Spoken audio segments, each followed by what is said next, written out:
Hello friends, super കൺമണി സീരിയലിൻ്റെ latest episode റിവ്യൂയിലേക്ക് എല്ലാ കൂട്ടുകാർക്കും സ്വാഗതം. അങ്ങനെ തന്നെ വീണ്ടും വരുണ് കൺമണിയെ വിളിക്കാട്ടോ ചെയ്യുന്നത്. കുറേ നാളുകൾക്ക് ശേഷമാണ് കൺമണിയെ വരുണായിട്ട് വിളിച്ച് സംസാരിക്കുന്നത്. അപ്പോഴത്തേനും കൺമണി നീ എന്നെ മറന്നോ എന്ന് ചോദിക്കുന്നുണ്ട്. എനിക്ക് മനസ്സിലായില്ല, എൻ്റെ സൗണ്ട് പോലും ഇപ്പോൾ കൺമണിക്ക് തിരിച്ചറിയാൻ പറ്റാണ്ടായോ എന്ന് ചോദിക്കുമ്പോഴത്തേനും വരുണാണോ ചോദിക്കുക കേട്ടോ ചെയ്യുന്നത്. ആ വരുണാണ്. എൻ്റെ ഫോൺ നമ്പർ കണ്ട കൺമണി എടുക്കില്ലല്ലോ, അത് കാരണം ഞാൻ സിമ്മ് മാറ്റി വേറെ നമ്പർ എടുത്തു. കൺമണിയെ വിളിക്കാൻ വേണ്ടിയിട്ട് മാത്രമാട്ടോ ഇങ്ങനെ എടുത്തതെന്ന് പറയുന്നു. അപ്പോഴത്തേനും എന്താ നിങ്ങൾക്ക് വേണ്ടതെന്ന് ചോദിക്കുകയാണ്. കൺമണി കൺമണിയെ പിരിഞ്ഞിരിക്കാൻ എനിക്ക് സാധിക്കുന്നില്ല. കൺമണിയില്ലാതെ ഒരു നിമിഷം പോലും എനിക്ക് നിൽക്കാനോ ചിന്തിക്കാനോ സാധിക്കില്ല കേട്ടോ എന്ന് പറയുക കേട്ടോ. അപ്പോഴത്തേനും ഇതൊന്ന് നിർത്തിക്കൂടെ സഹോദര എന്ന് പറയുന്നുണ്ട്. അതെന്താ കൺമണി ഇങ്ങനെ പറയുന്നുണ്ട്? ഒരു കള്ളനാടകം അടിച്ചിട്ട് എൻ്റെ പുറകെ നടക്കാനായിട്ട് നാണോ ഇല്ലല്ലോ നിങ്ങൾക്കെന്ന് ചോദിക്കുന്നുണ്ട്. വെറും ഓരോ സമയം മെനക്കെടുത്താനായിട്ട് വന്നോളും എന്ന് പറയുന്നുണ്ട്. എൻ്റെ സമയം കൺമണിയുടെ കൂടെയാണെങ്കിലാണ് എനിക്ക് സന്തോഷമുള്ളത്, അല്ലെങ്കിൽ എൻ്റെ സമയങ്ങളൊക്കെ വളരെ വേസ്റ്റാണ് കൺമണി എന്ന് പറയുന്നു.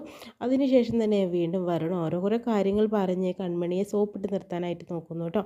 പിന്നെ പിന്നെ എല്ലാ കാര്യം കൊണ്ടും ഞാൻ കൺമണിയെ ബുദ്ധിമുട്ടിച്ചു, ഇനി അത് ഉണ്ടാവില്ല. പിന്നെ ആ മാനസെങ്ങാനും കൺമണിയെ ബുദ്ധിമുട്ടിക്കാൻ വരുന്നുണ്ടോ, അവളെ ഞാൻ പ്രതികാരം തീർക്കും കൺമണിക്ക് വേണ്ടിയിട്ടെന്ന് പറയുന്നു. താനേ ഇങ്ങനത്തെ കാര്യത്തിലൊന്നും ഇടപെടേണ്ട എന്ന് പറയുന്നുണ്ട്. കൺമണിയുടെ കാര്യത്തിൽ ഞാനല്ലാതെ മറ്റാരാ ഇടപെടുന്നത്? എന്തായാലും മാനസികമായിട്ട് പ്രതികാരം തീർക്കട്ടെ, എനിക്ക് അത്രയും ദേഷ്യം വരുന്നുണ്ട്. എന്നൊരു കാര്യം ചെയ്യും, പോയിട്ട് പ്രതികാരം തീർത്തിട്ട് വാ എന്ന് പറഞ്ഞിട്ട് ഫോൺ കട്ട് ചെയ്യുക കേട്ടോ. ഇവൾ വിചാരിച്ച പോലെയല്ല, ഇവളങ്ങനെ എനിക്ക് വിട്ടുകൊടുക്കാനും സാധിക്കില്ല. ആ കൃഷ്ണന് ഞാൻ അവളെ വിട്ടുകൊടുക്കില്ല, എനിക്ക് തന്നെ വേണം. അതിനെന്തെങ്കിലും വഴിയുണ്ടോ എന്ന് ആലോചിച്ചുകൊണ്ടിരിക്കുകയാണ് കേട്ടോ. അപ്പോഴത്തേനും ധനലക്ഷ്മി ഇടത്തിനെ ഒന്ന് വിളിച്ചു നോക്കാം, കാര്യങ്ങൾ എന്തൊക്കെയാണെന്ന് അറിയാലോ.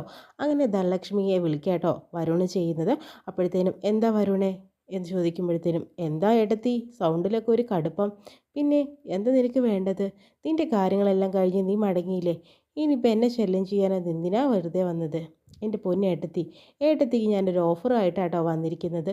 101 പവനും 10 ലക്ഷം രൂപയും. എൻ്റെ പൊന്ന് വരുണ, എനിക്കിത് വേണ്ട, എനിക്കിതൊന്നും വേണ്ട. ഞാനേ ചിലപ്പോൾ ഇംഗ്ലണ്ടിലേക്ക് പോകാൻ സാധ്യതയുണ്ട്. ആദ്യം ഞാൻ പോവും, പിന്നെ ഗൂഗിളിനെ കൊണ്ടുപോകും, പിന്നെ മനോജേട്ടൻ വരും. ഞങ്ങൾ ഇനി അവിടെ സെറ്റിലാവാൻ തീരുമാനിച്ചിരിക്കുക. എനിക്കൊരു ഓഫർ വന്ന് കിടക്കുന്നുണ്ടെന്ന് പറയുന്നുണ്ട്. എൻ്റെ പൊന്ന് ഏട്ടത്തി, ഈ വിദേശത്ത് പോയവരൊക്കെ തിരിച്ചു വന്നുകൊണ്ടിരിക്കണേ, അവിടെ ജോലിയൊന്നും ഇല്ലയെന്ന് പറഞ്ഞിട്ട് ഏട്ടത്തി ഇപ്പം അങ്ങോട്ട് പോകാൻ. എൻ്റെ പൊന്നു വരുണേ, ഇനി ഒരു കാര്യത്തിന് ഏട്ടത്തി ക്ഷണിച്ചു കൊള്ളരുത് കേട്ടോ. കാരണം എന്ന് വെച്ചിട്ടുണ്ടെങ്കിൽ എനിക്കെല്ലാം കൊണ്ടും മതിയായിട്ടിരിക്കുന്ന ഒരാളാണ് ഞാൻ. കാരണം ഞാനൊരു പൊളിഞ്ഞ ബാങ്കായിപ്പോയി. ഇനി നീ എത്ര തന്നാലും എനിക്കത് ആവശ്യമില്ല, ഞാൻ എങ്ങനെയെങ്കിലുമൊക്കെ ജീവിച്ച് പൊക്കോട്ടെ എന്ന് പറഞ്ഞിട്ട് ഫോൺ കട്ട് ചെയ്യുന്നു. അപ്പോഴത്തേനും വരുൺ പറയുന്നുണ്ട്, ഇനി ഇവരുടെ അടുത്തും നമ്പർ ഇറക്കാൻ പറ്റുമെന്ന് തോന്നുന്നില്ല, ഇവർക്ക് ആക്രാന്തമൊക്കെ നിന്നോ. ഇനിയിപ്പോൾ ഞാൻ എന്താ ചെയ്യേണ്ടത്? എന്തായാലും ഇത് വിട്ടുകൊടുക്കാൻ തീരുമാനിച്ചിട്ടില്ല, എങ്ങനെയെങ്കിലും അവിടെ കയറി പറ്റണം എന്ന രീതിയിൽ ചിന്തിച്ചു കൊണ്ടിരിക്കുകയാണ് വരുൺ. പിന്നീട് നമ്മുടെ ഓഫീസിൽ തന്നെയാട്ടോ കാണിക്കുന്നത്. ഓഫീസിലാണെങ്കിൽ കൺമണി വളരെ ബിസി ആയിട്ട് നടക്കുന്ന ടൈമിൽ തന്നെ ക്രഷ് അങ്ങോട്ടേക്ക് വരുന്നു കേട്ടോ. എന്നാ കൺമണി നീ എന്നെ മൈൻഡ് ചെയ്യാതെ പോകുന്നതെന്ന് ചോദിക്കുമ്പോൾ, എൻ്റെ സാറേ ഇത് ഓഫീസാണ്, സാറ് വിട്ടേന്ന് പറയുമ്പോഴത്തേനും, എൻ്റെ കൺമണി നീ ഇങ്ങനെ നടക്കുമ്പോൾ എനിക്ക് എത്രമാത്രം വിഷമമുണ്ടെന്ന് നിനക്കറിയോ? നീ എന്നെ മൈൻഡ് ചെയ്യാതെ പോവല്ലേ എന്ന് പറയുന്നുണ്ട്. 100 കൂട്ടം പ്രശ്നങ്ങളുടെ ഇടയിലാണ് ഞാൻ നിൽക്കുന്നത്, എനിക്ക് ഈ അലിക വിട്ട് പോകാൻ സാധിക്കില്ല. മാനസമ്മേടെങ്ങാനും ഈ ബന്ധത്തെക്കുറിച്ച് അറിഞ്ഞിട്ടുണ്ടെങ്കിൽ, നമ്മളിവിടെ ഇങ്ങനെ നിൽക്കുന്ന അറിഞ്ഞിട്ടുണ്ടെങ്കിൽ ഇവിടെ ചോർത്തി കൊടുക്കാൻ ഇഷ്ടം പോലെ പേരുണ്ട്. എൻ്റെ ജോലി പോവും. പക്ഷേ ഇത് എനിക്ക് അത്യാവശ്യമുള്ളതാണ്, എനിക്കിത് കിട്ടിയേ പറ്റുള്ളൂ എന്ന രീതിയിലൊക്കെ സംസാരിക്കുന്നു കേട്ടോ. അപ്പോഴത്തേനും കൺമണി പറയുന്നുണ്ട്, ലക്ഷ്മി പറയുന്നുണ്ട്, ഇനി ഞാൻ എന്താണ് ചെയ്യേണ്ടത്? എനിക്ക് നിന്നെ വിട്ടു പോകാൻ സാധിക്കില്ല, നീ ഇല്ലാതെ എനിക്ക് എനിക്ക് നിൽക്കാൻ സാധിക്കില്ല കൺമണി. കാരണം അന്ന് പീരുമേട്ടിൽ വെച്ച് പറഞ്ഞില്ലേ, ശിവനും ശക്തി ഉണ്ടെങ്കിലാണ് രണ്ടുപേരും ഒരുമിച്ച് നിന്നാലാണ് കാര്യങ്ങൾ നേടേണ്ടതെന്ന്. സാർ ശിവനായിരിക്കും, എൻ്റെ കയ്യിലിപ്പോൾ ശക്തിയില്ല, ഞാൻ ഇപ്പോൾ എന്തോ പോലെ നടക്കുകയാണ്, എന്നെ വിട്ടേക്ക് സാർ. സാർ ഓരോരോ പ്രശ്നങ്ങളുണ്ട്, അതെല്ലാം നമുക്ക് പിന്നീട് സംസാരിക്കാം എന്ന് പറയുന്നുണ്ട്. കൺമണി നീ എന്താ എന്നെ വിട്ട് പോ, നീ എന്നെ വിട്ട് പോ, ഞാൻ നോക്കട്ടെ എന്ന് പറഞ്ഞിട്ട് കൺമണിയെ ചേർത്ത് പിടിക്കുന്നു കേട്ടോ. അപ്പോഴത്തേനും വിട് സാർ എന്നൊക്കെ പറയുമ്പോഴത്തേനും ആ ശ്രീദേവി ആണെങ്കിൽ ഇതെല്ലാം തന്നെ വീഡിയോ എടുക്കുന്നുണ്ട് കേട്ടോ, മാനസിക്ക് കാണിച്ചു കൊടുക്കാൻ വേണ്ടിയിട്ട് തന്നെയാണ്. അതിന് ശേഷം തന്നെ കൺമണി ഇത് കാണുന്നു, ആരും നമ്മുടെ വീഡിയോ എടുത്തിട്ടുണ്ടെന്ന് പറഞ്ഞിട്ട് കൺമണി അങ്ങോട്ട് പോകുന്നു കേട്ടോ. അങ്ങനെ ശ്രീദേവിയുടെ മുഖത്ത് അടിക്കുന്നുണ്ട്, നീ എന്ത് പണിയടി കാണിച്ചതെന്ന് പറഞ്ഞിട്ട്, നിനക്കിതാണല്ലേ പണി, ഞാൻ എന്ത് കാണിച്ചു കൺമണി, നീ എന്നെ എന്തിനാ തല്ലിയത് എന്തിനാണെന്നുള്ളത് നിനക്ക് അറിയണോ? ആ ഫോൺ ഇങ്ങത്തായോ എന്ന് പറയുന്നു. അതിനുശേഷം തന്നെ ആ ഫോൺ വിളിച്ച് വാങ്ങിയതിന് ശേഷം, ഇതെന്തിനാടി, നിൻ്റെ ഉദ്ദേശം എനിക്ക് മനസ്സിലായി, എൻ്റെ പൊന്ന് കൺമണി ക്ഷമിക്കണം, ഞാൻ ഇതാ MDക്ക് കാണിച്ചു കൊടുക്കാൻ പോവുകയാണെന്ന് പറയുന്നു. എൻ്റെ പൊന്നു കൺമണി, അങ്ങനെയൊന്നും ചെയ്യല്. ഞാൻ വിദേശത്ത് പഠിച്ചു വളർന്ന ഒരാളാണ്. അതുകൊണ്ട് തന്നെ ഒരുപാട് കടങ്ങളുണ്ട്. ഈ അലികയിൽ നിന്നാലാണ് എനിക്കതൊക്കെ വീട്ടാൻ സാധിക്കുള്ളൂ. അതുകൊണ്ട് തന്നെ കൺമണി എന്നെ ഇവിടെ നിന്ന് പറഞ്ഞു വിടരുതെന്ന് പറയുന്നു. മാനസ മേഡത്തിന് വേണ്ടിയിട്ട് തന്നെയാണ് ഞാൻ ഇതൊക്കെ എടുക്കുന്നതെന്ന് പറയാം കേട്ടോ. മേലാൽ ഇങ്ങനെ ആവർത്തിക്കരുത്, ഇത് ഡിലീറ്റ് ചെയ്യാനായിട്ട് പറയുന്നു. അങ്ങനെ ഡിലീറ്റ് ചെയ്യുന്നു കേട്ടോ. ഇനി മേലാൽ ആവർത്തിച്ചിട്ടുണ്ടെങ്കിൽ നിനക്ക് ഇവിടുന്ന് പുറത്ത് പോവാം. നിനക്ക് മാത്രം വിഷമങ്ങളും സങ്കടവും ഉള്ളൂ എന്ന് നീ വിചാരിച്ചോ? മറ്റുള്ളവർക്കൊന്നും ഇല്ലേ? നിൻ്റെ വിഷമത്തിന് മാത്രമേ ഉള്ളൂ ഇവിടെ വിലയുള്ളൂ എന്ന രീതിയിലൊക്കെ സംസാരിക്കുന്നു. ഇനി ആവർത്തിക്കില്ല കൺമണി എന്ന് പറഞ്ഞിട്ട് കൺമണിയുടെ കാല് പിടിക്കാനായിട്ട് നോക്കുന്നു കേട്ടോ ശ്രീദേവി.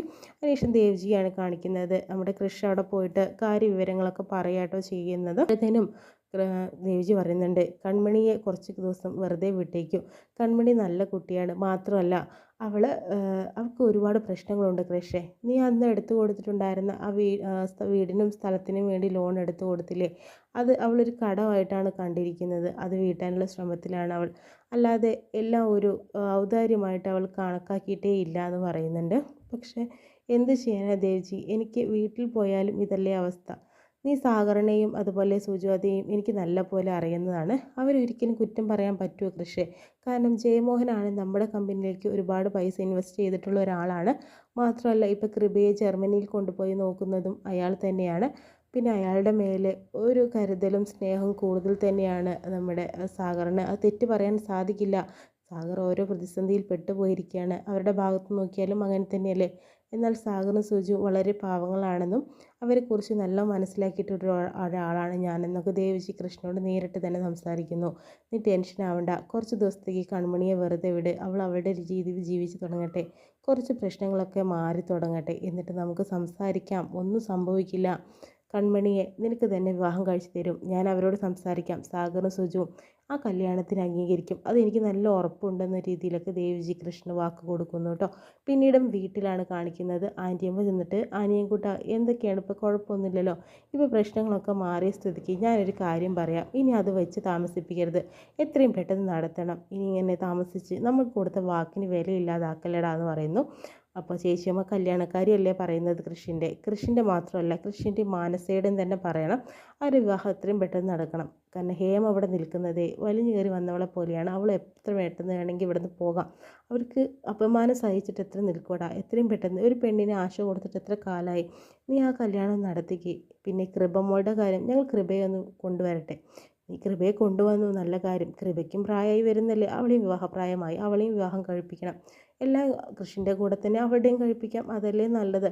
പിന്നെ കൃഷി മാനസികമായിട്ടുള്ള വിവാഹം എത്രയും പെട്ടെന്ന് തന്നെ നടത്തണം എന്ന് പറയുന്നുണ്ട്.